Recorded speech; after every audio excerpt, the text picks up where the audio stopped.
So now that we have our property set up here, we can go back to our main method and take a look at the update operation. And for this, I'll create the same thing. So a private static void method. I'll call this update balance for some account. So when we create an account, it starts off with the balance of 0.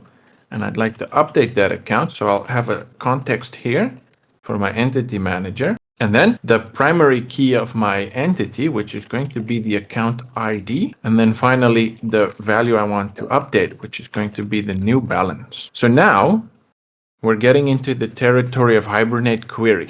When we took a look at the creation, we set up an entire entity with all of the fields.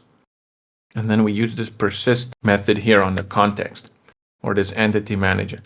Now you can do that as well with the update, but that would require you to first resolve the entity from the database or some cache, set the value, and then use this persist. But if the entity didn't exist yet, then this will create a new one. In this case, I don't have the entire entity in hand, but I do have these fields. So we can make use of Hibernate query. So I'll call this my HQ, and then it looks something like this. The update statement will be update account ENT. So whenever we deal with Hibernate queries, we're concerned with the entity name. And for that, we'll use this value here.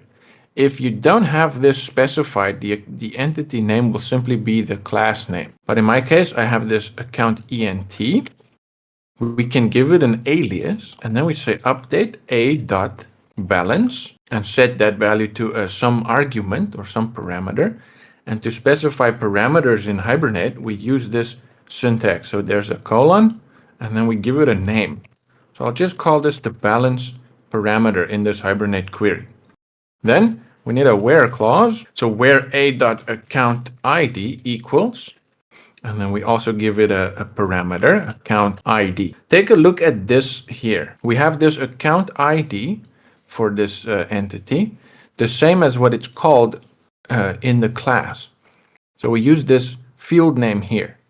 This column annotation, that was used to generate the SQL table. It doesn't have anything to do with the entity itself. So when we deal with entities, we're going to make use of the name as it's defined here. So that's it for the Hibernate query.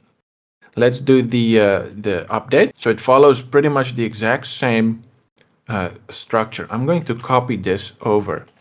So I'll have a try block. Then I'll begin some transaction, perform some work. If everything went well, there's no exception, then we'll commit the transaction.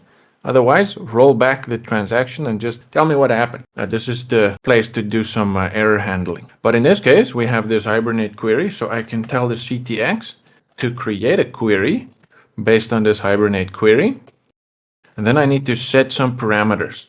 So I pass in the name here. I take this parameter name here without the colon, and I assign it a new value. Same thing with the account ID. And then we can say account ID is the value. Then finally, this create query, set parameters, all of this stuff, it will return some query object. And then on that query, we have an execute update method. So let's see here, this returns an integer. I can say int affected rows equals this, and then simply do some basic output for how many rows were affected. Let me see here, I had an error there. So update my entity, set the balance to some value where the account ID equals the one that I pass in. So now I'm going to call this method. I'll pass in the CTX.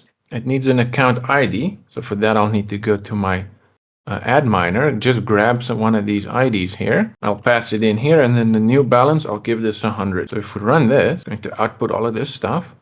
But then I expect to see here updated one row. Yeah, one row. So that means that it's working. We have our update statement working. And we made use of the Hibernate query. So it looks almost the same as SQL, but there are some differences in the syntax. So that's it.